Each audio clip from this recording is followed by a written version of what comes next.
In the chronicles of the kingdom of Zai, there was a truth whispered by soldiers and scholars alike. No man rises above others until he first rises above himself. And no man proved this more than King Zai. People feared his power, but those who observed closely feared his discipline even more. For Zai did not rule through force, nor through rage, nor through empty displays of strength.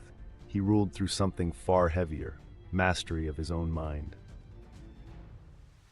Those who met him said his presence carried weight, not because he demanded respect, but because he didn't need it. Zai learned early that the world bends to those who walk with certainty. Not arrogance, not noise, just silent conviction. While other men sought praise, Zai sought clarity. While others chased validation, Zai chased truth. People followed him for one reason: he chose himself long before anyone else chose him. The advisors in his court often wondered how he maintained such influence without ever raising his voice. The answer was simple: Zai understood the psychology of presence. He spoke rarely, but when he did, the room shifted. Sound fell away. Men leaned forward just to catch his meaning. Mystery was his shield, silence was his weapon, and detachment was his crown. For Zai knew that any man controlled by emotion is controlled by whoever manipulates that emotion. So he mastered the art of being unmoved, not cold, not numb, just sovereign over himself. When enemies tried to provoke him, he observed. When rivals attempted to shame him, he smiled. When fools sought attention, he offered none.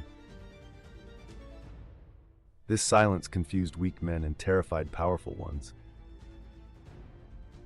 For a man who cannot be emotionally shaken cannot be strategically defeated. Zai's generals often asked him how he commanded loyalty so easily. His answer was always the same: do not chase loyalty. Become the kind of man people cannot imagine betraying. He built loyalty not through bribery or threats, but by becoming the anchor in every storm, the calm in every conflict, the certainty in every moment of doubt. Even his enemies admitted this in private. You cannot fight a man who has already conquered himself. But the true source of Zai's dominance was not his presence, or his mystery, or his discipline. It was his ability to see 10 moves ahead while appearing perfectly still. He never reacted, he never rushed, he never revealed intention, not even to those closest to him. To the court, Zai looked effortless. To the people, he looked destined. But those who studied him knew the truth. He lived by an iron code. Wake before the sun, train the body, sharpen the mind, observe more than he spoke, make moves long before they were visible. Men with no discipline called him lucky. Men with no structure called him gifted. Men with no self-control called him manipulative. They were all wrong.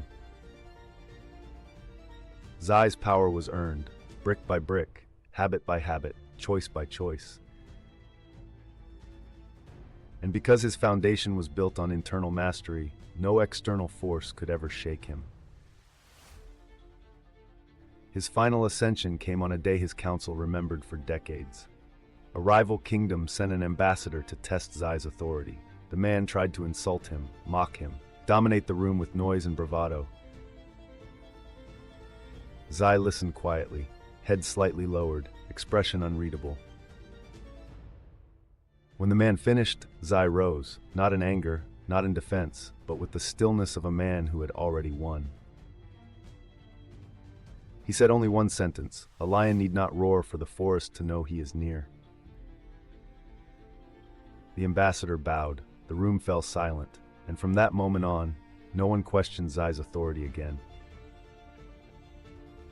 In the end, King Zai became untouchable, not through fear, not through violence, not through power over others. He became untouchable because he achieved complete command over himself. And the scribes of the kingdom wrote these words in the book of Zai: A man who conquers the world is strong. A man who conquers himself is unstoppable. Whether you see him as a leader, a warrior, or a legend, King Zai shows a truth many refuse to learn. Power does not live in the crown. Power lives in the man who no longer needs one. And it really makes you think.